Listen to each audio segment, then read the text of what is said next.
Vamos dar um bom dia aqui, já é bom dia, boa tarde, né? Boa tarde agora ao doutor André Esquisato, que viria aqui também para isso, para discutir até com o próprio vereador a legalidade daqueles votos, o que foi discutido, enfim, o que foi decidido. André, primeiramente, boa tarde, seja muito bem-vindo mais uma vez aqui à TV UAI. Boa tarde, Júlio, boa tarde, Gersinho. Agradeço mais uma vez o convite, parabenizo ao serviço que vocês estão prestando à população de Ubá. Vou aproveitar aqui, eu como presidente da Comissão de Direitos Humanos da OAB de Ubá, afastado, parabenizar o Wesley Lino, que daqui a pouco vai falar sobre o tema, o tio Cláudio também, porque eu sei como que é difícil e como tem que ter coragem para fazer o que eles fizeram aí em relação ao presídio de Ubá. Então eu deixo aqui meus parabéns para eles, foi um ato de muita coragem. Acho que o debate deveria ser feito de forma mais clara realmente sobre o PL 03. Ficaram muitos ruídos, né, na comunicação aí entre a associação, a prefeitura e a Câmara. Então, assim, era uma excelente oportunidade para que fosse colocado aí de forma mais clara à população e principalmente aos servidores como que se deu a tramitação desse processo. A justificativa do vereador, né, do presidente da Câmara, acompanhou também no parecer do Jardel, do competente aqui, Jardel Peron. O que você achou da justificativa? Você endossa aqui as palavras do Jardel? Não, claro, endosso. O Jardel é um grande amigo, excelente advogado, com quem eu tiro várias dúvidas aí, né? Um abraço para ele se ele estiver assistindo. O parecer dele é preciso, não precisa de nenhum comentário em relação a isso. Talvez tenha ocorrido aí algum equívoco de interpretação da lei por parte do Jorge ou de sua assessoria. O que me deixa até dizer que está mal assessorado, então, porque não sabe das leis, que pode e o que não pode, né? Como pré-candidato, já foi candidato, tem a pretensão novamente de ser candidato, tinha que pelo menos saber o que pode e o que não pode, né? Pode ter ocorrido aí algum equívoco de interpretação, talvez. Pode ser que seja. Pode ser. Quanto à votação, André, você acompanhou todo o caso, você esteve também diretamente envolvido. Eu vou tentar estabelecer uma ordem cronológica e eu não estive em todas as reuniões. Eu vou até explicar o porquê. Eu acredito que foram 5 ou 6 reuniões. Eu estive presente em uma. Eu, de forma proposital, me afastei porque nós advogamos para a associação, salvo engano, desde 2016. Acredito que naquele período em que não houve o reajuste dos servidores, o Bruno, que é meu irmão, ele já havia ingressado com a ação para garantir o reajuste aos servidores lá em 2016. Então, nosso trabalho já é ao longo. Nosso trabalho não começou há 6 meses atrás. No entanto, o que começou a acontecer em Ubá? Todo ato que a prefeitura realizava ou realiza em que há críticas, logo se tenta justificar que é um ano eleitoreiro. Então, isso foi assim com o PL 048, que dava o subsídio de 1 milhão para a aviação Ubá. Quer dizer, a sociedade civil insurgiu contra esse projeto, que de fato é um absurdo. Qual foi a resposta? Esse ano é eleitoreiro. E só fazer um parênteses aqui, né? Que esse projeto não esteve em votação, em que o prefeito, em uma entrevista concedida aqui a vocês, disse que, inclusive, após a eleição, pode ser que esse projeto volte para votação, porque esse projeto não foi votado.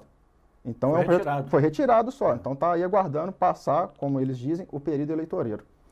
O prefeito demite 200, ou não recontrata, né, 200 professores. Se há, de novo, a sociedade civil se insurge contra isso, a justificativa é que é um ano eleitoreiro. Então, para que não acontecesse isso com os servidores, porque eu estou como pré-candidato, mas eu sou advogado, eu vivo da advocacia, eu tenho muito compromisso com a minha profissão, né, porque a política jamais vai ser o meu sustento. O meu sustento sempre vai ser advocacia. Eu brinco, eu vou morrer advogando. Então, eu me afastei, participei de uma única reunião. No entanto, no escritório, é óbvio que a gente participou de toda a tramitação do projeto. Esse projeto foi enviado para a Câmara dia 1º de junho. E havia uma portaria do Ministério da Fazenda em que estabelecia um prazo até 31 de julho para que houvesse a votação e aprovação dos regimes próprios de previdência, de municípios e estados. Quer dizer, era um prazo muito curto. Então, nessa reunião que eu participei, já tinha tido alguns avanços. O Bruno, meu irmão, já tinha participado de outros, e já tinha demonstrado, né, comprovado, através de uma interpretação da legislação, que era possível fazer a alíquota escalonada. O que é a alíquota escalonada? você colocar a alíquota de acordo com o salário. Então, quem recebe até R$2.000 contribui com 11%. Isso aí é um exemplo, tá? Quem recebe de 2.000 a 3.000, a alíquota de 12%. E assim por diante. Porque até então, houve um parecer equivocado dizendo que não poderia ter a alíquota escalonada, salvo se fosse cobrada a contribuição dos aposentados. Então, aí, quando foi dessa reunião que eu participei, o Bruno já tinha solucionado esse problema. Então, não teria que mexer com os aposentados, não teria que começar a cobrar dos aposentados e poderia ter a alíquota escalonada.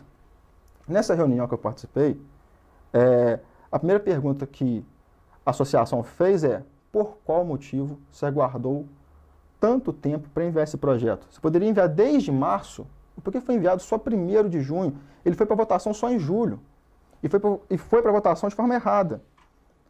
Aí a resposta que nós tivemos é que a prefeitura ficou aguardando um posicionamento do governo estadual. Também? Como esse posicionamento não veio, aí a prefeitura fez esse projeto de forma apressada e de forma errada. Aí é isso que eu falo com você também. A Constituição prevê que o município é um ente federativo dotado de autonomia política, financeira e administrativa. A previdência do município é competência do município. Nós não podemos ficar aguardando sempre o governador, que por si só já é um desastre também em Minas. Mas vamos continuar com foco aqui em Ubá. Aí nós perguntamos, aí a resposta foi essa. Quer dizer, uma resposta não satisfatória. A segunda pergunta foi, o porquê 14% para todo mundo? O porquê colocou a alíquota de 14% de forma linear? A maioria dos servidores, mais de 50%, recebe abaixo de R$3.000. Então, os servidores do município, eles trabalham muito e recebem pouco. A justificativa seguinte foi a forma mais simples. 14% era a forma mais simples. Daí, a associação começou a batalhar por uma coisa muito simples, Júlio, que fosse feito um estudo. Esse projeto, ele não tem um estudo. Então, o próprio EDI Pacheco teve aqui na Foi muito coerente a fala isso. dele. Foi muito coerente. Estudo. Não teve estudo. Então, olha a coisa mais simples que a associação buscou. E daí começou a surgir algumas mentiras, ou então alguns equívocos de interpretação. Como, por exemplo, se não aprovasse até o dia 31, a prefeitura não ia receber dinheiro nem para pagar os servidores, porque o CRP, que é uma certidão de regularidade previdenciária, ele iria ser cassado ou suspenso. Nós conseguimos provar que isso era mentira. O CRP de Ubá, ele está com validade até, salvo engano, novembro. Então, o CRP inviabiliza verbas tipo emendas parlamentares. Nós aqui conseguimos aí quase 700 mil de verba parlamentar para Ubá, eu e o Zé Carlos. Essas verbas não poderiam chegar. Mas as verbas de obrigação legal, tipo salário, o Fundeb, esses iriam chegar normalmente. Mas seria um prejuízo, só que não aconteceria isso. Porque você tinha até novembro para discutir o projeto de lei. E por que o caráter de urgência, então? É uma outra pergunta que, infelizmente, eu não consegui entender. Eu gostaria muito que alguém da prefeitura respondesse para os servidores. Não é para mim, não, acho que para os servidores. Porque esse foi o segundo ponto. Ficou provado. Aí, para entrar nesse ponto, o prazo de 31 de julho, ele foi estendido. O governo federal estendeu até setembro, até o final de setembro. O que os servidores pensaram?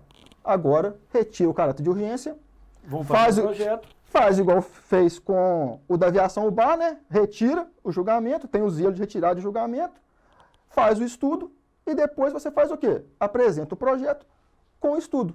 E aí se discute. A gente nem sabe se pode ser escalonado, se não pode. Não teve um estudo. A associação só pedia isso. Faça o estudo para fazer o projeto. Pois bem, o prazo estava estendido até final de setembro, então não tinha mais nenhum problema de CRP, de não receber verba. Ficou comprovado que não tinha estudo por 2 pontos. A própria emenda apresentada pela vereadora Rosângela Alfenas deixa claro que não tem estudo. Olha a inversão que acontece. Se aprova 14% para depois fazer o estudo. Uma total inversão. Realmente. E o segundo ponto que comprova que não houve estudo é que a Ubaprev, salvo engano, acho que foi dia 31 de julho, não sei a data precisa, ela já autorizou contratar uma empresa para fazer o estudo. Quer dizer, então por que não tem? Né? Então, assim, isso é o ponto crucial. Aí a gente entra nessa questão. O porquê da manutenção do pedido de urgência. Se você não tem o estudo, se você tem prazo. E isso começou a travar a pauta. E travou a pauta, inclusive, para o projeto de lei de doação para o asilo. E começou a pressionar os servidores, como se os servidores fossem culpados para o asilo não receber esse valor. Então você cria uma situação muito constrangedora e desnecessária aos servidores. Porque a pergunta que ficou no ar é: o que justifica o pedido de urgência? Inclusive, 2 vereadores tentaram, inclusive, entrar com a ação judicial para retirar o pedido de urgência. E a decisão do juiz foi: isso é um ato político. O judiciário não pode intervir num ato político. Então, cabe somente ao prefeito colocar ou tirar o pedido de urgência. E até hoje não houve a explicação disso. Os pedidos de vistas que foram feitos por alguns vereadores, eles eram justamente nesse sentido, de tentar ganhar um fôlego para tentar convencer o prefeito de tirar o pedido de urgência.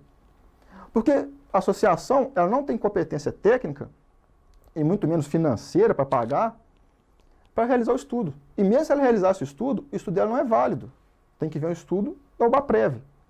Então não adiantava pedir vista, isso também não faz em 3 dias, que era o prazo de uma sessão extraordinária para outra. Entre uma e outra. Isso não faz em 3 dias também. Não adianta cobrar da associação que ela apresentasse uma emenda ou o estudo, porque não compete a ela. A competência era do prefeito retirar o pedido de urgência, determinar que fosse feito o estudo e depois voltar para a votação. Esse seria o caminho. Teria que ser feito pelo executivo a retirada para... Esse é o caminho que se espera quando você tem respeito por uma categoria. Né? Esse é o caminho lógico. Você não pode fazer um projeto de lei desse que aumenta para 14%. Só para dar um exemplo aqui.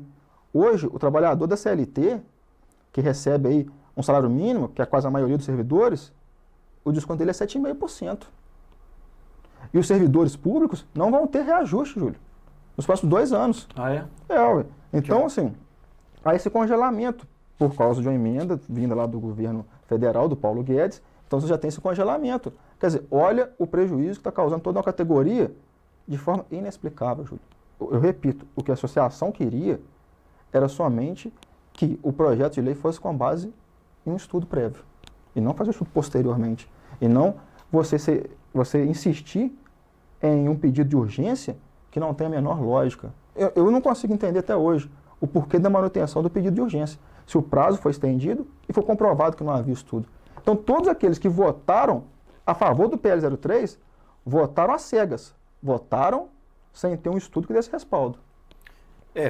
Entre outras votações também que a gente às vezes não entende aí por quê, como que foi feito, essa aí tem todo esse trâmite aí que a gente também não entendeu. E também a gente não compreende os vereadores que pediram vista, porque aí cada vereador que pediu vista, a gente fazia questão de conversar pessoalmente com o vereador, explicar para o vereador: olha, não tem risco de ficar sem receber por conta disso e disso e disso. Quer dizer, então alguns vereadores que pediram vista, depois eles votaram a favor do projeto, nós também não conseguimos compreender. Se tudo isso já fazia parte de um jogo de cartas marcadas e fizeram a associação ali através da sua presidente, a Maria José, fazer papel de bobo, ficar ligando para um, ficar ligando para outro, ficar desesperada. Foi essa a sensação? Que nós temos é essa. Tudo ali era nós participamos, fomos ali vítimas, ali, né, entre aspas, de um jogo de cartas marcadas, que a Maria José ficava desorientada, ligando para o vereador para explicar para ele pessoalmente o que estava acontecendo, mas que no final aquilo ali já estava previamente decidido. Vou fazer aqui uma exceção aqui, que eu só me engano, acho que o Joseli, ele teve a sua conduta coerente do início ao fim, né? Ele fez pedido de vista, ele ingressou com a ação também, ele foi parte da ação judicial e ele votou contra. O Edei Pacheco também, ele o tempo todo conversou. Os outros vereadores que votaram contra, eu não conversei, mas conversei com os que votaram a favor, e isso me espantou muito. Muito bem. Olha só, o Paulo Veloso está dizendo aqui que o presidente da Câmara só fez o que vem fazendo sempre. Na hora que precisa dele para responder à sociedade, se omite. A Rosália Souza está dizendo que o servidor para ele não importa. Aí não sei se é para o presidente ou se já é para o executivo, né? Se é para o prefeito. Muita gente está dizendo aqui que é uma vergonha. A Gislaine Caetano diz falta de relevância. Essa é a forma como nós, servidores públicos, somos tratados pelo presidente da Câmara. E tem várias pessoas comentando aqui também da ausência, né, do nosso presidente da Câmara. O André, outras pessoas também dizendo aqui, né, a seu respeito, você deu aqui uma aula de explicação do que seria isso aí. Bom, você falou de regime de urgência, falou que estava trancando as pautas na Câmara, aí eu me surpreendi com a pauta de hoje. que já foi destrancado, me surpreendi. Vou ser sincero para você. E aqui, para quem não sabe ainda, né, para quem está aqui com a gente assistindo e não sabe qual será a pauta importantíssima de hoje, olha só, hein? Discussão e votação única, nominal, do projeto 050-2020, que dispõe sobre a concessão do título de cidadania honorária de Ubá à missionária Maria Oliveira Mariano. Discussão e votação única, nominal, do projeto de lei que dispõe sobre a concessão da Comendaria Barroso ao pastor Raimundo Teodoro da Silva. Discussão e votação única nominal no projeto que dispõe sobre a concessão da Comendaria Barroso ao senhor João da Silva Gato. Discussão e votação dispõe sobre a concessão de título de cidadania honorária ao senhor João Araújo de Andrade. Outro aqui que dispõe sobre a concessão do título de cidadania honorária de Ubá ao senhor João Gomes Júnior. Outra que dispõe sobre a concessão da Comendaria Barroso ao senhor José Carlos Gomes Teixeira. E, por fim, uma outra que dispõe sobre a concessão do título de cidadania honorária de Ubá à senhora Soraya Vieira de Queiroz. Fechou. Expediente final. Ubá, 14 de agosto, vereador Jorge Custódio Gervásio. André, e nossos telespectadores aqui, com todo o respeito do mundo a essas pessoas que vão receber aqui homenagem, que foram citadas, são merecedoras, porque se foram agraciadas, são merecedoras, né, de alguma forma, sem desmerecer nenhum deles. Mas essa é a reunião de hoje? Essa é a pauta da reunião de hoje? Pedido de asfaltamento, né, de poste, comenda, nem parece cidadania. que estamos numa pandemia, né? A gente vê, assim, a gente fica perplexo quanto a isso, porque quando você está numa situação dessa de pandemia, isso pode acontecer, ninguém prevê isso, mas isso pode acontecer. Você espera dos governantes ou dos agentes políticos que tenham mais coragem para agir, que estejam prontos para agir. Quer dizer, o Ubá tem problemas seríssimos. Os casos estão aumentando, você tem aí o pequeno comerciante passando uma situação de extrema dificuldade, você tem os feirantes, e esses assuntos, eu acho que a sociedade civil num todo que foi levando esses assuntos. Eu não vi ali a Câmara dos Vereadores, e eu não quero fazer críticas nominais, mas eu não vi eles debatendo esse assunto. Eu vi muito, assim, pessoas, vou até citar aqui, o Wesley Leno, o Igor Feital, a sociedade civil que comprou essa briga e começou a batalhar, né, para resolver esses problemas. Você vê ali um secretariado um tanto quanto omisso e a sociedade ficou um pouco perdida, não teve esse respaldo necessário. Então, assim, eu também tenho todo o respeito por todos os nomes que foram citados ali, né? Mas acredito que poderiam ter sido mais enfáticos em projetos de grande relevância, né? Como aí, a questão dos professores também, senti falta de uma defesa mais enfática na Câmara. O PL 048, a gente também viu que houve essa manobra aí, meio que disse, vamos esperar o período eleitoral passar, né? Vamos esconder o projeto ali um pouquinho. E dos servidores a mesma coisa.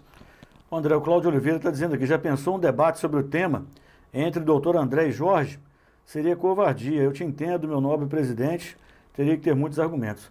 Esse debate iria acontecer hoje, justamente, Cláudio. Você que chegou agora há pouco, perguntou, houve uma justificativa aqui do presidente da Câmara que não viria por conta de período eleitoral, né? Tal, enfim, a justificativa que nós já colocamos por terra aqui, que não é uma justificativa plausível, né? André, por fim, o servidor ficou prejudicado. Muito. Né? Agora você ainda informou aí que não terá nem reajuste. Sim, quer dizer, você está colocando uma alíquota muito alta para quem ganha muito pouco, né? Então você está colocando uma alíquota de 14%. E qualquer pessoa que fale, é isso que chamou a atenção após a votação. Cada vereador vota com a sua consciência, com o seu interesse político. Isso aí não é crime. Isso aí, de fato algum, não é crime. Agora, o que você não pode depois é tentar desvirtuar os fatos, criar factoides, criar narrativas que não foram ou que não são verdadeiras. Então, meu principal intuito aqui hoje, Júlio, e agradeço a oportunidade, é dizer como aconteceu essa votação e reafirmar de forma bem clara, todos aqueles que votaram a favor não sabem o déficit atuarial, não sabem se é possível fazer uma alíquota escalonada ou não, tá? Porque toda a briga da associação era, por favor, façam um estudo para que possa embasar um projeto de lei. Então foi mantido um pedido de urgência inexplicável, injustificável, que eu não consigo entender até hoje o porquê. Tá? Parece que, bem, não sei. E aqueles que votaram a favor não votaram com base em algo técnico. Votaram talvez 100% por interesse político. O que é legítimo, você só não pode depois querer desvirtuar, criar fatos que não são verdadeiros. Isso não pode. Tá? Então, assim, falar que ia ter prejuízo ao município, que o município fica sem receber verba, não é verdade. Tem que provar, né? Não, tem que provar. E aí a gente tem toda a documentação, foi o que eu falei com você, antes de ser pré-candidato, né, eu sou e sempre serei advogado. E tenho muita seriedade na minha profissão. Então a gente tem todos os documentos ali que comprovam que isso não é verdade. A gente comprova que não houve estudo, a gente comprova que não é verdade que o município vai ficar sem receber verba, né? Então é por isso que eu estou dizendo. Votou? Assuma o voto, só não tente criar um cenário político para tirar legitimidade, não minha. Eu já disse, sou pré-candidato, mas da associação, que lutou bravamente em favor dos servidores, né? Então não tente desvirtuar o que aconteceu nesse projeto de lei. Eu fiz uma pergunta aqui outro dia, ficou sem resposta também, que é o seguinte, esse aumento da alíquota, eles dizem, né, não mostraram, não fizeram, segundo, né, apresentaram nenhum estudo, não apresentaram que dívida é essa e quanto seria essa dívida, pelo que eu fiquei sabendo, pelo menos não chegou a mim essa informação. E a pergunta que eu fiz é, esse aumento da alíquota, essa aprovação da alíquota, ela é suficiente para bancar esse rombo que eles dizem que tem? A gente não sabe, porque não tem estudo. Não sabe se 14% é o suficiente, se 13% seria o suficiente, talvez 16%. Aí você aumenta simplesmente, sem nem saber se aquilo vai ser suficiente. Até porque, Júlio, isso faz parte de uma política que destrói o funcionalismo público. Porque, veja, você não tem mais concurso público. Se você não tem concurso público, a base da pirâmide que contribui, ela vai fazendo o quê? Ela vai sendo deteriorada. Você vai acabando com o serviço público. Você cria, aí nada contra os terceirizados, ele trabalha de forma muito séria, inclusive alguns, que eu já participei de processos assim, até tomam prejuízo depois, mas você vai criando terceirizados, que é uma forma de você burlar o concurso público. E ali você vai colocando os seus chegados. E você vai enchendo a máquina pública. O cabidão, é o bonde do cabidão. Exatamente. E você não faz concurso público. Então você vai só estreitando a base que contribui. Isso aí você ataca, né, ataca fatalmente o servidor público. Então, o 14% é suficiente? Eu não sei. Talvez pode ser 16%, talvez pode ser 12%, talvez pode ser 13%. Ninguém sabe. Infelizmente, mais uma vez, a corda arrebentou para o lado mais fraco. Infelizmente. Bom, André, eu agradeço aqui a sua presença mais uma vez. Eu não sei se eu te passei, não lembro se eu te passei esse material aqui. Não, ficou me devendo. Pois é, quando veio aqui, vou aproveitar então e passar às suas mãos esse material aqui da PMR Assessoria, que quando você veio não estava aqui nas nossas ainda. mãos. O Wesley já passei para ele também, não tinha recebido. E você, como pré-candidato, também vai fazer aí a sua contabilidade eleitoral e vai ter aí as suas indicações do Paulo Marques e também da PMR Assessoria, dando todos os caminhos para fazer essa contabilidade aí. Muito obrigado pela sua presença aqui. Agradeço mais uma vez o espaço aí e espero que a gente possa ter esclarecido o que de fato aconteceu aí na votação desse PL 03. Sem dúvida nenhuma. Gostaríamos que o presidente da Câmara também estivesse aqui para dar a sua versão. Nós, do jornal, nós temos esse costume de ouvir aqui os dois lados, né? Ouvimos, o André gostaria muito de ter ouvido o presidente da Câmara, que foi o voto que decidiu essa votação aí.